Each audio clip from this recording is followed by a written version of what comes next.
What's going on, guys? Hope you're all doing well. Now for today's video, we've got to talk about this new look at the Mosasaurus that's been released from what looks to be the scene that we got a small tease of in the first trailer. Now, this scene is more than likely a continuation of the part where the Mosasaurus jumps out of the water and tries to capsize the ship that is heading over to the island. But given the fact that this is the first time we've seen this particular shot like at all, I think there's some good reasons to believe that the next trailer for Jurassic World Rebirth is actually right around the corner. Usually with this kind of reveal, they start to build up anticipation for a much bigger reveal down the line. And it's also not the only thing we have to talk about.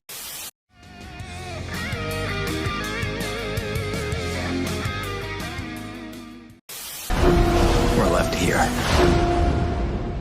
So when it comes to Jurassic World Rebirth news, we've been getting some pretty cool stuff lately. In regards to this Mosasaurus shot, we actually do need to put some things into context, because if the monster is actually able to destroy the ship in this very scene and it literally takes it out, I wonder what that means for the actual dinosaur versus human action right here. Because look, if the Mosasaurus starts to tear into the ship itself after the whole thing is destroyed, it may quickly get disappointed that there's like nothing to eat. I mean, that's common sense as far as like an animal hunting goes, right? So look, could we actually see some of the humans getting taken out in the water by the Mosasaurus? I mean, I definitely think that the Spinosaurs are at the very least going to get one person during this whole attack. You don't see this lady in many shots of the trailer, just saying.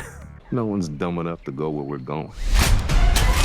Anyways, with this new shot getting released, yeah, I personally do think that means that the next trailer for Jurassic World Rebirth is about to come out. I don't know if we're gonna see like these people getting attacked by the Mosasaurus or anything like that, but we do have some additional footage of this whole scene in that trailer. At least it looks like that's what's gonna happen. And it also looks like they're still keeping some secret stuff like really close to their chest, because all we're getting is extended material from these scenes that we've seen over and over again. How many times have we seen the big green field with the titanosaurs in them? You know what I mean? Now look, guys, one other thing I do want to ask you before I go any further is, don't you think it would be way cooler to have the Mosasaurus attack one of the Spinosaurs in the water while all this stuff goes down? I mean, I've seen so many people talking about that online ever since the first trailer debuted, but let me know what you guys personally think of this whole situation. I get the idea of like hyenas being in the back waiting for lions to take down the killer, actually, you know, vice versa, but I mean, lions and hyenas do attack and eat each other, so why not Mosasaurs and Spinosaurs? Sounds cool. I mean, in relation to this particular animal, it looks like it's way different than the one that we got in the last three movies, and I think, this is just my own opinion, I actually like the green and white colors better. But if you got a pair of these animals, like a blue one from the last films and this one, hunting together and taking out Spinosaurs or whatever else would like fall into the water, that sounds awesome to me.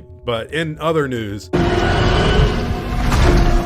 the official runtime for Jurassic World Rebirth looks like it actually came out, and it's apparently clocking in at around 2 hours and 14 minutes in length, which makes it the longest movie for Jurassic Park right after Jurassic World Dominion. Now, in my opinion, that is some very good news, because if the movie was only an hour and 40 minutes like we heard recently, I think that's kind of way too short for a Jurassic Park movie. Now, as far as the plot goes and everything involving that runtime, I'm hoping that Gareth Edwards is going to use this time to actually build these characters up and make them sympathetic, or at the very least interesting, before they inevitably get attacked and killed by dinosaurs and, you know, have to survive all other kinds of things on the island. Because as long as those scenes in the movie feel suspenseful and fun, you can actually do a lot with a longer runtime. Again, I'll compare it to one of the longer entries in this franchise, which was also written by David Koepp. The Lost World Jurassic Park had a great time dealing with no-name hunters getting yanked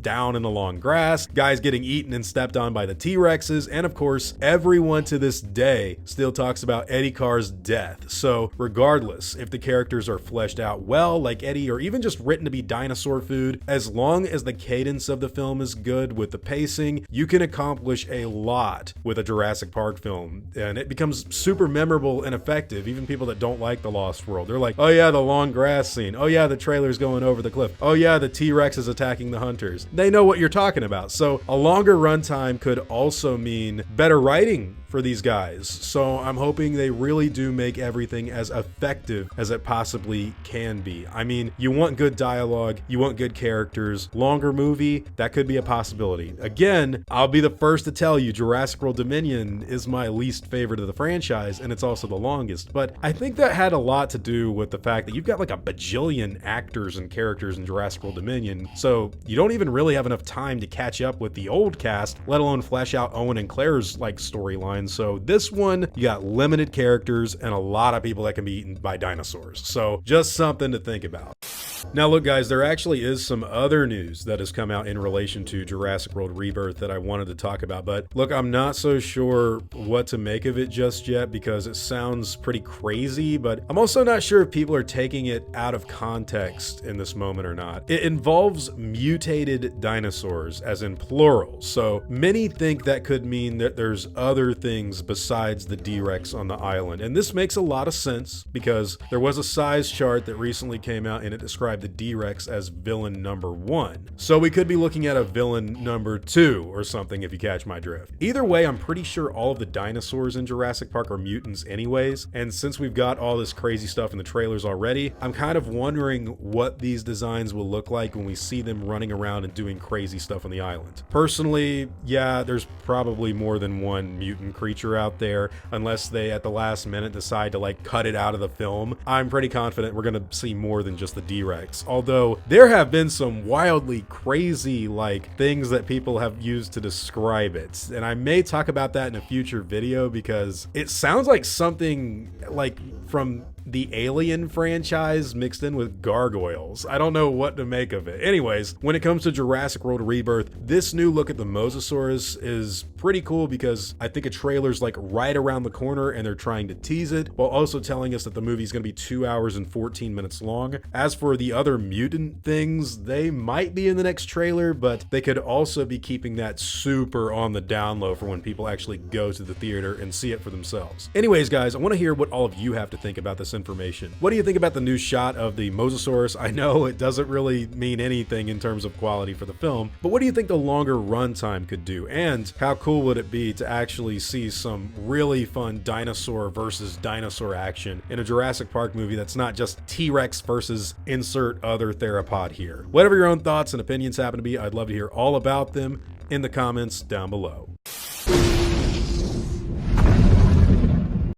Now before I go, I want to thank everyone that's helped me build my channel over the years. I'd also like to thank every one of you guys who've watched my stuff. You've all been extremely cool to me. If you enjoyed the video, I'd appreciate a like and hope that you'll consider subscribing. God bless you all, Christ is King, see you guys in the next video, and as always, take it easy.